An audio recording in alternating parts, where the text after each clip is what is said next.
Hello everyone. जय श्री कृष्णा। कैसे हैं आप सब?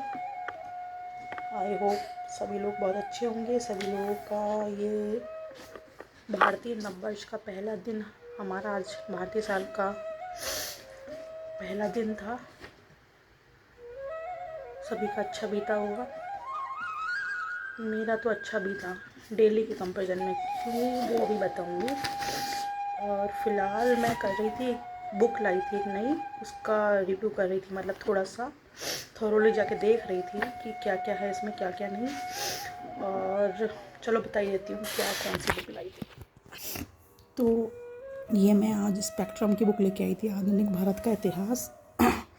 जैसा कि आप सभी को पता होगा, जो लोग कंपटीशन की तैयारी कर रहे होंगे किसी भी कंपटीशन की, कि ये स्पेक्ट्रम की जो बुक है वो प्री एग्ज़ाम्स के लिए और मेन एग्ज़ाम्स के लिए दोनों के लिए हेल्पफुल होती है।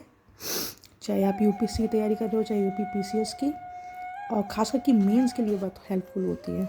मेरा बहुत टाइम से मन था कि उस बुक को लेके आऊँ और पढ़ना शुरू करूँ थोड़ा, क्योंकि मुझे इस तरह की बुक्स पढ़ने का वैसे ही बहुत शौक़ है। तो अभी तो फ़िलहाल मैं ये देख रही थी कि इसमें है क्या क्या। मतलब एक बार ना कहते हैं ना, विषय सूची वो देख रही थी। और मेरा आज का दिन अच्छा इसलिए बीता क्योंकि एक तो मुझे नवरात्रि के दिन वैसे ही बहुत पसंद हैं, और दूसरा, एक बार कैमरे के सामने आके बात कर, दूसरा ये जो मैंने अपनी ये जर्नी स्टार्ट करी है ना, स्टडी की फिर से रीस्टार्ट करी है, और बीच में जिसमें ब्रेक लग गया, और ब्रेक लगने के बाद जो आज मैंने दोबारा रिस्टार्ट किया, तो आज मैंने पहली बार, सॉरी वीडियो कट गया, आज मैंने पहली बार 3 घंटे, 3 नहीं बल्कि 3.5 घंटे लगातार पढ़ाई करी, और मुझे बहुत अच्छा फील हुआ।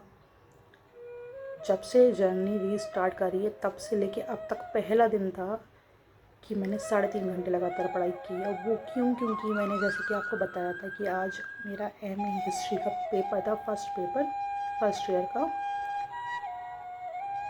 और उसके लिए मैंने कुछ भी नहीं पढ़ा था। लेकिन इस बहाने ही सही मैंने 3 घंटे पढ़ाई तो करी। भले जो एग्ज़ाम मेरा टारगेट है यूपीपीसीएस उसकी नहीं, लेकिन पढ़ाई तो की। और मैं कल बोल रही थी ना कि मैंने ये 14 सालों बाद, पोस्ट ग्रेजुएशन करने के 14 सालों बाद अचानक मेरे मन में क्यों सोची कि मैं एम हिस्ट्री से करूं। एक तो यूपीपीसीएस में मैंने ऑप्शनल सब्जेक्ट को चुना है हिस्ट्री, तो एक बार मैं देखना चाहती थी कि मैं इसमें कितना कर पाऊँगी, क्योंकि एमए हिस्ट्री तो बहुत छोटी चीज़ है यूपीपीसीएस के सामने। मैंने कहा एक बार देखती हूँ कि मैं इस चीज़ को करने लायक हूँ, मैं कर सकती हूँ। दूसरा, मैं उस मोड में वापस आना चाहती थी। मैं स्टूडेंट मोड से ही बाहर निकल चुकी हूँ काफ़ी टाइम से, तो मैं अपने आप को उस मोड में वापस लाना चाहती थी। इसलिए एग्ज़ाम कोई ऐसा नहीं कि मुझे बहुत ज़्यादा शौक़ है डिग्री हासिल करने का, डिग्री तो ऑलरेडी है मेरे पास। और क्या मेरी लिखने की कैपेसिटी है, क्या मैं लिख पाऊँगी, एक बार थोड़ा सा अपने को परखना चाहती थी। तो देखो मैं उस मोड में वापस आई ना, 3 घंटे की पढ़ाई करी आज, लेकिन की इस बहाने, तो मुझे ये अच्छा लगा। और आज का दिन मेरा अच्छा से बीता क्योंकि मैं उसी कॉलेज में दोबारा गई जिस कॉलेज से मैंने अपना ग्रेजुएशन, पोस्ट ग्रेजुएशन सब कंप्लीट किया है। और उसी कॉलेज में आज जब दोबारा मैं एग्ज़ाम देने गई तो मुझे अपनी सारी पुरानी याद आ गई। वास्तव में मुझे ऐसा लग रहा था कि मैं वही 14 साल पुरानी स्टूडेंट हूँ इस कॉलेज की, तो अच्छा लगा। रही बात एग्ज़ाम की, तो उसका अभी मैं पेपर का छोटा सा रिव्यू करूँगी आप लोगों के सामने, कैसा रहा, क्या क्या था उसमें। क्या पता कुछ लोग यही पढ़ाई कर रहे हो, अभी कुछ स्टूडेंट ऐसे भी हों तो उन्हें थोड़ा सा अनुभव मिल जाएगा इसका। और ज्ञान तो कोई भी बुरा नहीं होता, जहाँ से पालो सब अच्छा। तो मेरा एग्ज़ाम देने का अनुभव ये रहा, चूँकि मैंने पढ़ाई तो कुछ करी नहीं थी, टाइम नहीं मिलता। सिर्फ 3-3.5 घंटे की पढ़ाई में मुझे ऐसा लग रहा था कि मैं शायद कुछ नहीं लिख पाऊँगी, कुछ भी। मुझे जब मैं पढ़ रही थी ना दिन में, तो मुझे ऐसा लग रहा था कि मेरे दिमाग में कुछ जा ही नहीं रहा है, और जो जा रहा है वो याद नहीं रख पाऊँगी, और याद नहीं रख पाऊँगी तो मैं लिख नहीं पाऊँगी, कि शायद मैं वो लिखना भूल चुकी हूँ।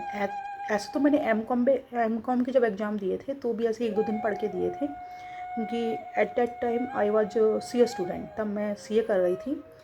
तो मैंने MCOM एम प्राइवेट डाल दिया था, कोई अलग से उसके लिए पढ़ाई नहीं करी थी। और मेरे अच्छे खासे मतलब 1-2 दिन की पढ़ाई में भी कुछ सेकंड डिवीज़न से मैं पास हो गई थी, अच्छे नंबर आ गए थे।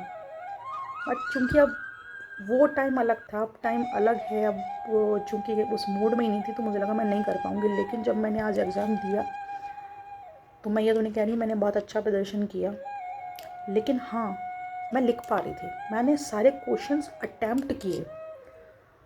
ऐसा नहीं कि एग्जैक्टली मैंने वही लिखा जो मैंने पढ़ा था, लेकिन हाँ, मुझे इतना समझ में आया कि अगर मैं पढ़ लेती हूँ कुछ चीज़ों को, तो उनके बेसिस पे मैं अपने शब्दों में लिखने की कैपेसिटी रखती हूँ, तो उससे मेरा कॉन्फिडेंस वापस आया। मुझे नहीं पता इस एग्ज़ाम में मेरे कितने नंबर आएंगे, पासिंग मार्क्स आ जाएं बहुत है, लेकिन मेरे लिए ये बड़ी चीज़ थी ना कि मैंने इस चीज़ को कभी पढ़ा ही नहीं है। मतलब मैं तो कॉमर्स के सब्जेक्ट से रही हूँ, उससे पहले साइंस साइड के सब्जेक्ट से रही हूँ, और मैं हिस्ट्री का पेपर पहली बार दे रही हूँ सिर्फ 3 घंटे की पढ़ाई करके, और मैं उसमें सारे क्वेश्चन अटेम्प्ट करके आई, लिख के आई अच्छे से। तो मेरा कॉन्फिडेंस बूस्टअप हुआ।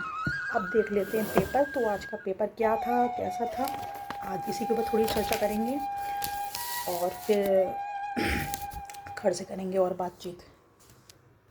तो जी देखो, ये था MA हिस्ट्री प्रीवियस ईयर का फर्स्ट पेपर, जिसमें लॉन्ग क्वेश्चन टाइप ये थे। पहला क्वेश्चन था इतिहास क्या है, इतिहास की प्रकृति एवं क्षेत्र का वर्णन करें, और कार्ल मार्क्स के ऐतिहासिक भौतिकवाद की व्याख्या, इतिहास लेखन की विभिन्न विचारधाराएं। ये देखिए थोड़ा थोड़ा आप लोग पढ़ लीजिए। RG कॉलिंगवुड के इतिहास दर्शन की व्याख्या, रूसो वाला, और ये टॉयनबी का मूल्यांकन, आधुनिक इतिहास लेखन में रानके के महत्व का वर्णन, यूनानी इतिहास लेखन के गुणों और अवगुणों की विवेचना। तो ये 9 क्वेश्चन है, जिसमें से हमने 5 अटैम्प्ट करने थे, और सारे क्वेश्चंस इक्वल नंबर के हैं। इसमें ये नहीं दिया कितने नंबर के हैं, पूरा क्वेश्चन पेपर 100 मार्क्स का है। ये बाकी फिर ये 4 हमारे पास दिए थे टॉपिक, इनमें से किसी 2 पे शॉर्ट टॉपिक लिखने थे। मैंने इनमें कौन कौन से क्वेश्चन अटैम्प्ट किए, मैंने क्वेश्चन नंबर 1 अटैम्प्ट किया। मतलब मैंने 5 करने थे तो 5 पूरे किए, कैसे भी लिखे पर मैंने लिखे। पहले मैं ये करने वाली थी, फिर मुझे लगा इस पर मैं नहीं लिख पाऊँगी, तो फिर मैंने ये 3rd नंबर का क्वेश्चन अटैम्प्ट किया, 4th अटैम्प्ट किया, एंड RG कॉलिंगवुड के इतिहास दर्शन की व्याख्या ये अटैम्प्ट किया, और ये यूनानी इतिहास लेखन के गुणों व अवगुणों की विवेचना। और इसमें मैंने जो 2 टॉपिक चूज किए, राज तो नहीं, तो मुझे बहुत अच्छे से मैं लिख पाई। सबसे बेस्ट मेरा पॉइंट यही रहा आज के एग्ज़ाम में, जिसको मैंने बहुत अच्छे से एग्जैक्टली बिल्कुल पॉइंट टू पॉइंट लिखा, और इतिहास में पूर्वक रहे। तो कुल मिला के ये था पेपर, और इस पेपर को देखने के बाद मुझे ये समझ में आया, बाकी 3 पेपर जो मेरे बचे हैं ना, अगर मैं उनको थोड़ा सा पढ़ लूँ, मैं थोड़ा अच्छा सा परफॉर्म कर जाऊँगी, थोड़ा इज्जत वाले नंबरों से पास हो जाऊँगी। तो आज के लिए बस इतना ही। और जैसा कि आज मैंने कहा था, आज पहला दिन था मेरे रूटीन का, तो आज थोड़ा ऊपर नीचे रहेगा, क्योंकि थोड़ा पहले 9 दुर्गा के पहले दिन सुबह वही सारे काम जो कि आप लोग जानते हैं सब, तो आज थोड़ा ऊपर नीचे था। लेकिन मेरे लिए प्लस पॉइंट ये रहे कि मैंने अपनी नींद पे काबू किया। मैं बहुत दिनों से 7:30 बजे उठ रही थी, बट आज मैं 5:45 बजे उठ गई। प्रोवाइडेड मैंने अलार्म 3:30 बजे का लगाया था, लेकिन मेरा अलार्म बजा नहीं, आई डोंट नो क्यों, लेकिन फिर भी मैं 1.5 घंटे पहले उठी। और सुबह उठ के मैंने जो सारे काम मैंने करने की सोचे थे वो सारे किए। पढ़ाई का मैंने आपको बता ही दिया कि इतने घंटे की पढ़ाई से मैंने रीस्टार्ट कर लिया है, और अब मैं रिदम में आ जाऊँगी। एक बार अगर एक बार मैंने किसी दिन 3-3.5 घंटे की पढ़ाई कर ली ना, तो फिर मैं अपने मन में इतना जानती हूँ कि फिर मैं समझो रिदम में आ गई। इसलिए मैं कह रही हूँ कल से करेंगे प्रॉपर बात। तो जय श्री कृष्णा, आज के लिए इतना ही।